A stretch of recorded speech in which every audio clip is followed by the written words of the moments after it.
ইরানের ৮ শহরে যুক্তরাষ্ট্রের হামলা।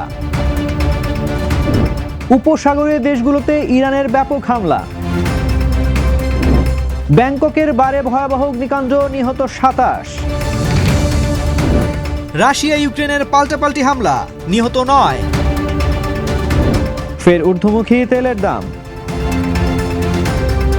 আমন্ত্রণ জানাচ্ছি বাংলাদেশ প্রতিদিনের বিশ্ব সংবাদে, সাথে আছি আমি তানচির রহমান। শুনছিলেন এতক্ষণ সংবাদ শিরোনাম, এবারে থাকছে বিস্তারিত সংবাদ।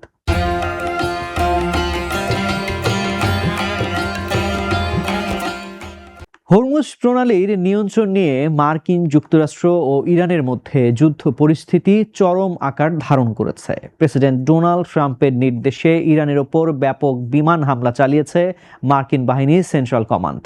গতরাতে মাত্র ১ ঘন্টার ব্যবধানে ইরানের খুজেস্তান প্রদেশের অন্তত ৮টি শহরে এই হামলা চালানো হয়। মার্কিন বাহিনী ইরানের মূল ভূখণ্ড ও কৌশলগত দ্বীপগুলো সহ প্রায় ১৪০টি লক্ষ্যবস্তুতে ক্ষেপণাস্ত্র ছুড়েছে। এই হামলায় খুজেস্তানের মাহশাহর শহরের একটি কৃষি পাম্পিং স্টেশনের এক নিরাপত্তা কর্মী নিহত, ৪ জন আহত হন। যুক্তরাষ্ট্রের এই অভিযানের মূল লক্ষ্য ছিল হরমুজ প্রণালীতে ইরানের জাহাজ আটকানোর সক্ষমতা দুর্বল করা। মার্কিন প্রেসিডেন্ট ট্রাম্প হরমুজ প্রণালী খুলে গেছে দাবি করলেও ইরান তা সরাসরি প্রত্যাখ্যান করেছে। আইআরজিসি জানিয়েছে, এই অঞ্চলে মার্কিন হস্তক্ষেপ শেষ না হওয়া পর্যন্ত এই গুরুত্বপূর্ণ নৌপথ পুরোপুরি বন্ধ থাকবে। যুক্তরাষ্ট্রের ধারাবাহিক বিমান হামলার জবাবে পারস্য উপসাগরীয় অঞ্চলে তীব্র সামরিক অভিযান শুরু করেছে ইরান। ইরানের সশস্ত্র বাহিনী ও আইআরজিসি মধ্যপ্রাচ্যে অবস্থিত মার্কিন সামরিক ঘাঁটিগুলো লক্ষ্য করে এই হামলা চালায়। সমন্বিত এই প্রতিশোধমূলক অভিযানে ব্যাপক ক্ষেপণাস্ত্র ও আত্মঘাতী ড্রোন ব্যবহার করেছে ইরানি বাহিনী।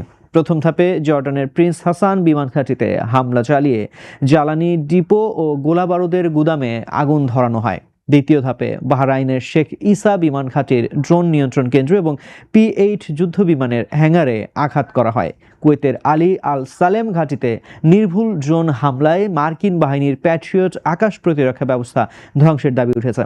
ইরানের আধা সরকারি সংবাদ মাধ্যমের দাবি, কুয়েতের ঘাঁটিতে ৩ জন মার্কিন সেনা নিহত ও বেশ কয়েকজন আহত হয়েছেন।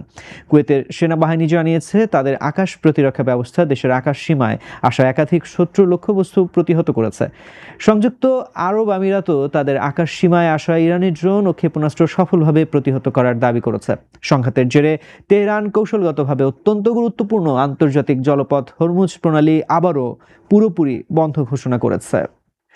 থাইল্যান্ডের রাজধানী ব্যাংককের একটি জনপ্রিয় বারে ভয়াবহ অগ্নিকাণ্ডে অন্তত ২৭ জন নিহত হয়েছেন। নিহতদের মধ্যে ১৮ জন নারী ও ৯ জন পুরুষ রয়েছেন বলে থাই সংবাদ মাধ্যম নিশ্চিত করেছে। স্থানীয় সময় ১২ জুলাই রোববার রাত ১১:৩০টার দিকে চাতুচাক এলাকার রং বিয়ার নালাত ফরাও রেস্তোরাঁ ও বিনোদন কেন্দ্রে এই দুর্ঘটনা ঘটে। ফায়ার সার্ভিসের কর্মীরা আধা ঘন্টার চেষ্টায় আগুন নিয়ন্ত্রণে আনলেও ততক্ষণে পুরো বাড়টি ধ্বংসস্তূপে পরিণত হয়। এই হৃদয় বিদারক অগ্নিকাণ্ডের ঘটনায় আরও ৬০ জনেরও বেশি মানুষ গুরুতর আহত হয়েছেন। আহতদের উদ্ধার করে স্থানীয় হাসপাতালে ভর্তি করা হয়েছে এবং এখনও বেশ কয়েকজন নিখোঁজ রয়েছেন। বারের কাটআউট সুইচ থেকে হঠাৎ আগুন ধরে যাওয়ার পর একটি বিকট বিস্ফোরণ ঘটে। আগুন ও ধোঁয়ার কারণে আতঙ্কিত দর্শনার্থীরা বাঁচতে বারের পেছনে টয়লেটে গিয়ে আশ্রয় নেন। টয়লেটে আটকা পড়ে তীব্র ধোঁয়ায় দম বন্ধ হয়েই বেশিরভাগ মানুষের মৃত্যু হয়েছে বলে জানা গেছে। থাই প্রধানমন্ত্রী অনুতিন চার্নভিয়ারকুল দুর্ঘটনাস্থল পরিদর্শন করেছেন এবং ঘটনার প্রকৃত কারণ জানতে তদন্ত শুরু করেছে।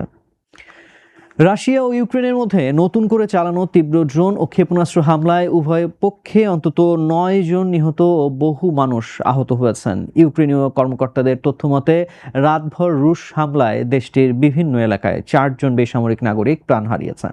এর মধ্যে মধ্যাঞ্চলীয় দনিপ্রো পেট্রোভস্ক অঞ্চলে কিভি রি শহরের একটি শিল্প প্রতিষ্ঠানে কর্মরত ২ জন নিহত হন। এছাড়া ইউক্রেনের দক্ষিণাঞ্চলীয় খেরসন শহরে রাশিয়ার ড্রোন হামলায় ৪৮ বছর বয়সী এক ব্যক্তি নিহত হয়েছেন। মার্কিন প্যাট্রিয়ট ক্ষেপণাস্ত্রের ঘাটতির কারণে ইউক্রেন রাশিয়ার উচ্চগতির ব্যালিস্টিক ক্ষেপণাস্ত্র প্রতিহত করতে হিমশিম খাচ্ছে। পরিস্থিতি বিবেচনায় গত সপ্তাহে ন্যাটো সম্মেলনে সদস্য দেশগুলো ইউক্রেনকে অতিরিক্ত প্যাট্রিয়ট ক্ষেপণাস্ত্র সরবরাহের প্রতিশ্রুতি দিয়েছে। অন্যদিকে রাশিয়ার পারমাণবিক সংস্থা রোসাটম দাবি করেছে, রুশ নিয়ন্ত্রিত ইউক্রেনীয় শহর এনার হোদারে ইউক্রেনের হামলায় 4 জন নিহত হয়েছেন। পাশাপাশি ইউক্রেনের ছোড়া একটি দূরপাল্লার ড্রোন হামলায় রাশিয়ার সামারা অঞ্চলে আরও একজন নিহত হওয়ার খবর পাওয়া গেছে। ইউক্রেনকে বাড়তি সামরিক সহায়তা দিতে এবং যুদ্ধ বন্ধে রাশিয়ার উপর চাপ বাড়াতে আজ প্যারিসে 25টি দেশের সরকার প্রধানদের বৈঠক হওয়ার কথা রয়েছে। যুক্তরাষ্ট্র ও ইরানের মধ্যে সামরিক সংঘাত ও পাল্টাপাল্টি হামলার জেরে আন্তর্জাতিক বাজারে অপরিশোধিত তেলের দাম আবারও উল্লেখযোগ্য হারে বৃদ্ধি পেয়েছে।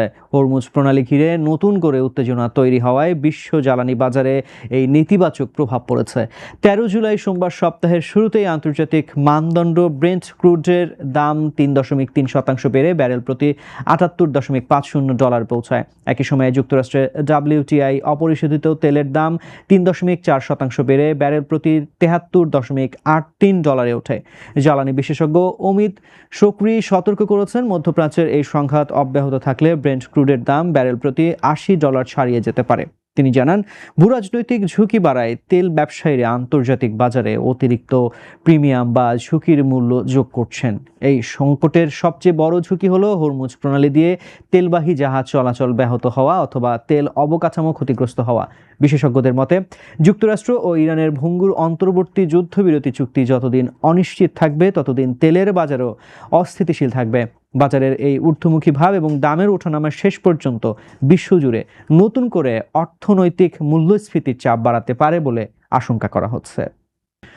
দর্শক, এই ছিল আজকের বাংলাদেশ প্রতিদিনের বিশ্ব সংবাদ। সবশেষ খবর জানতে চোখ রাখুন বাংলাদেশ প্রতিদিন ফেসবুক পেজ ও ইউটিউব চ্যানেলে। এতক্ষণ সঙ্গে থাকার জন্য ধন্যবাদ সবাইকে।